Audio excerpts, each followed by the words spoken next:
भगवान श्री कृष्ण जी के अनन्य भक्तों को अनंत सादर प्रणाम।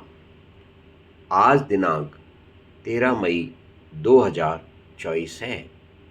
अभी हम अपने आज के कार्यक्रम का आरंभ करेंगे संगीत में श्रीमद् भगवद गीता के अध्याय 13 का श्रवण करके।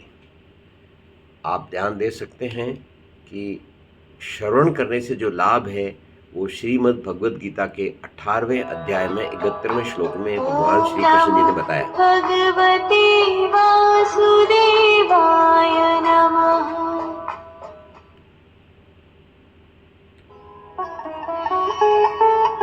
आंख बंद कर लें, ध्यान लगाएं। मानसिक पटल यानी कि आपके दोनों आंखों के बीच में ऊपर की तरफ पूरे जो सुनाई देता है उसकी कल्पना करें कि आप अर्जुन हैं और भगवान श्री कृष्ण आपके गुरु आपको मार्गदर्शन कर रहे हैं।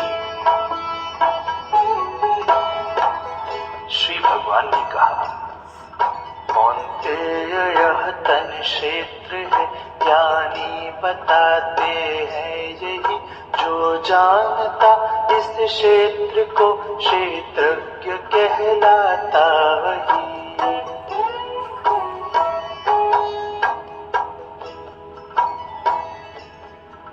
हे पार्थ क्षेत्रों में मुझे क्षेत्रज्ञ जान महान तू, क्षेत्रज्ञ एवं क्षेत्र का सब ज्ञान मेरा जान तू।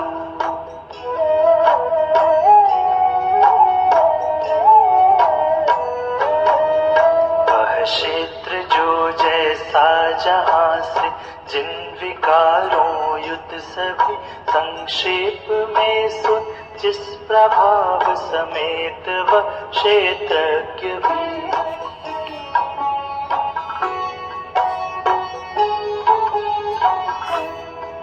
बहुभांति ऋषियों और छंदों से अनेक प्रकार से गाया पदों में ब्रह्म सूत्रों के सहेतु विचार से।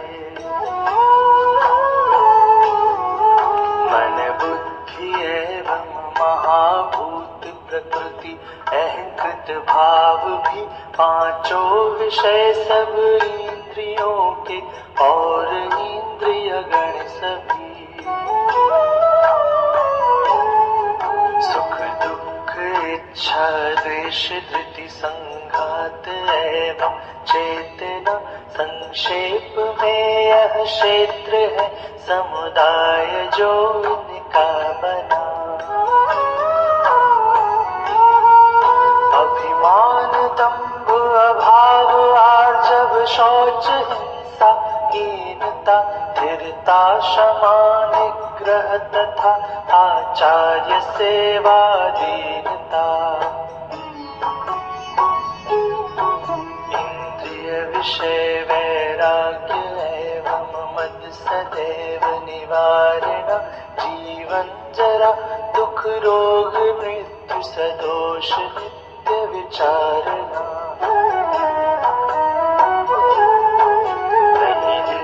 नारी पुत्र में सब त्यागना फल वासना, नित्य शुभ अशुभ की प्राप्ति में भी एक सा रहना बना। मुझ में अनन्य विचार से व्यभिचार विरहित भक्ति हो, एकांत का सेवन न जन समुदाय में आसक्ति हो। आध्यात्म ज्ञान व तत्व ज्ञान विचार यह सब ज्ञान है, विपरीत इनके और जो कुछ है सभी अज्ञान है। अब वह बताता यज्ञ जिसके ज्ञान से निस्तार है, नहीं सत असत पर ब्रह्म तो अनादि और अपार है।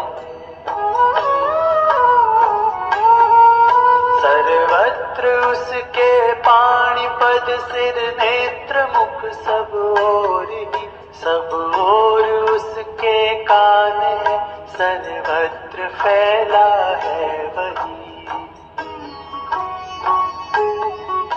इंद्रिय गुणों का भास उसमें किंतु इंद्रियहीन है।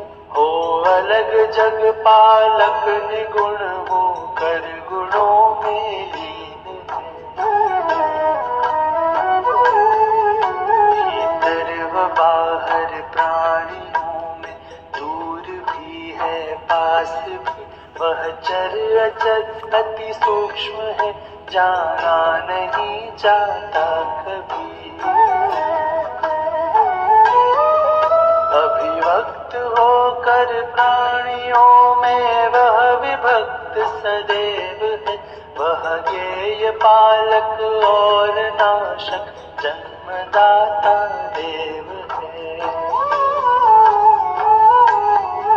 वह ज्योतियों की ज्योति है तम से परे है ज्ञान है। सब में बसा है ज्ञेय है वह ज्ञान रम्य महान है। यह क्षेत्र ज्ञान महान ज्ञेय कहा गया संक्षेप से। हे पार्थ इनको जान मेरा भक्त मुझ में आ बसे।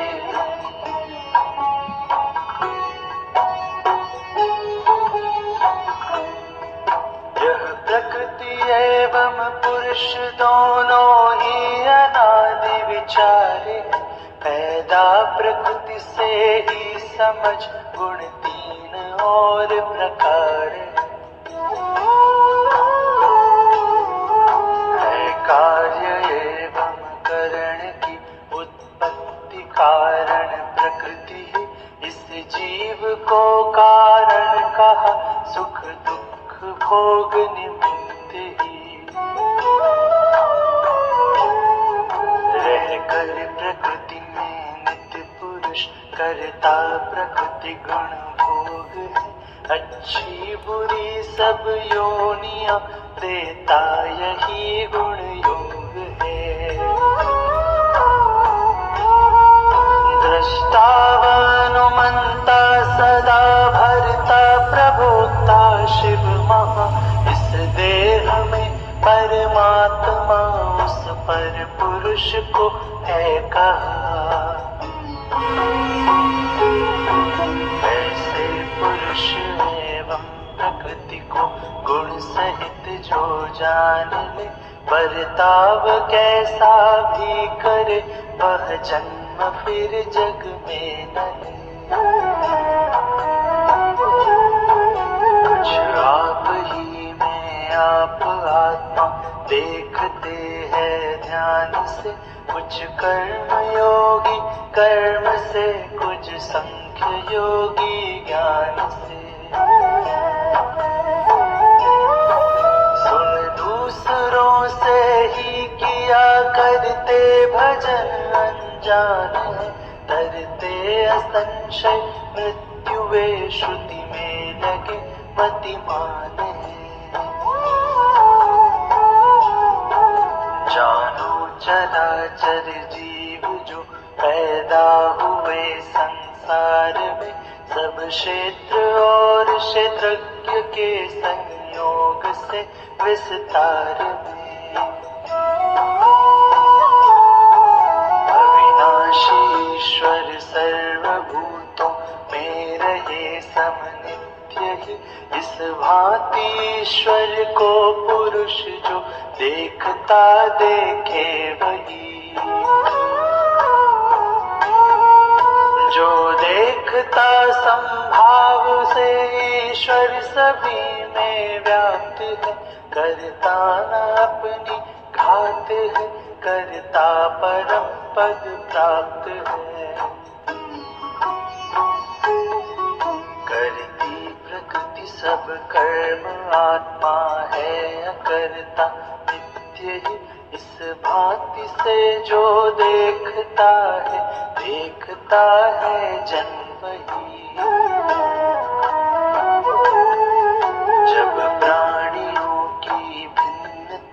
जन एक में देखे सभी, विस्तार देखे एक से ही, ब्रह्म को पाता तभी। यह ईश अव्यय निर्गुण और अनादि होने से सदा करता न होता, लिप्त है रह देह में भी सर्वदा। नभ सर्वव्यापी सूक्ष्म होने से न जैसे लिप्त हो, सर्वत्र आत्मा देह में रह कर न वैसे लिप्त हो। जो एक रवि संपूर्ण जग में तेज भरता है सदा, यूं ही प्रकाशित क्षेत्र को क्षेत्रज्ञ करता सर्वदा।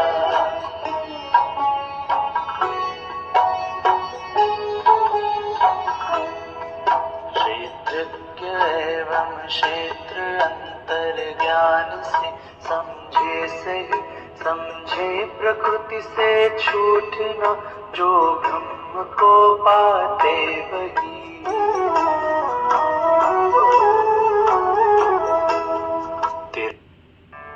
ओम तत्सदिति श्रीमद्भगवद्गीतासूपनिषत्सु ब्रह्म विद्यायाम योगशास्त्रे श्री कृष्णार्जुन संवादे क्षेत्र क्षेत्रज्ञ विभाग योगो नाम त्रयोदशोऽध्यायः।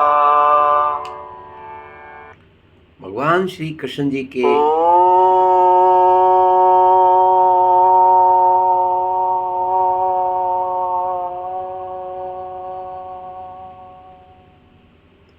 भगवान श्री कृष्ण जी के अनन्य भक्तों को अनंत धन्यवाद। आपने अपने अवचेतन मन की शक्ति को जागृत करने का आज पहला प्रयास किया है। मैं फिर से दोहराता हूँ कि जब हम प्रातःकाल की शुभ वेला में, जो आज और अभी चल रही है, इस समय स्नान और स्वस्थ पूर्ण होकर के हरि भगवान श्री कृष्ण जी को ध्यान करके और इस कार्य में जिसमें हम संगीतमय पूरे अध्याय को श्रवण करते हैं, तो उसके लिए श्रीमद् भगवद गीता के अध्याय 13 में श्लोक 26 और श्रीमद् भगवद गीता के अध्याय 18 में श्लोक 71 में आपको भगवान द्वारा मार्गदर्शन और आदेश दिया गया है। आपका काम है केवल सुनने का ध्यान देना और कोई चीज़ की आप चिंता नहीं करें। जब आप सुनते हैं तो उसका एक मानसिक चित्रण बनता है। वह चित्रण आपको अपने आज्ञा चक्र में स्थापित करना है। जैसे जैसे आप सुनते जाते हैं संगीत को, उसी प्रकार आप उससे जो प्राप्त होने वाले ज्ञान है, उस ज्ञान को आप अपने आज्ञा चक्र में देखें। आपको उसका चित्रण दिखेगा, रंग दिखेगा, उसकी ध्वनि दिखेगी, उसका स्पर्श दिखेगा, उसका स्वाद दिखेगा और उसकी सुगंध भी दिखेगी। इस प्रकार पांचों ज्ञान इंद्रियां आपकी आज्ञा चक्र में आज्ञा का पालन करेंगी और आप श्रीमद् भगवद गीता को कंठस्थ कर पाएंगे। बहुत ही आसान तरीके से श्रीमद् भगवद गीता आपके मानस पटल में विराजमान हो जाएंगे और आप जो भी कर्म करेंगे उस कर्म में भगवान श्री कृष्ण जी का अनंत मार्गदर्शन आपको प्राप्त होगा। और नहीं संभव है कि इस प्रकार के कर्म करते हुए आपको प्रभु की प्राप्ति हो, मोक्ष की प्राप्ति हो। यही मोक्ष का मार्ग है। इसके साथ ही मैं अपनी वाणी को विराम देता हूँ और शुभकामनाएं। कल सुबह फिर मिलते हैं अगले अध्याय के साथ। जय श्री कृष्ण।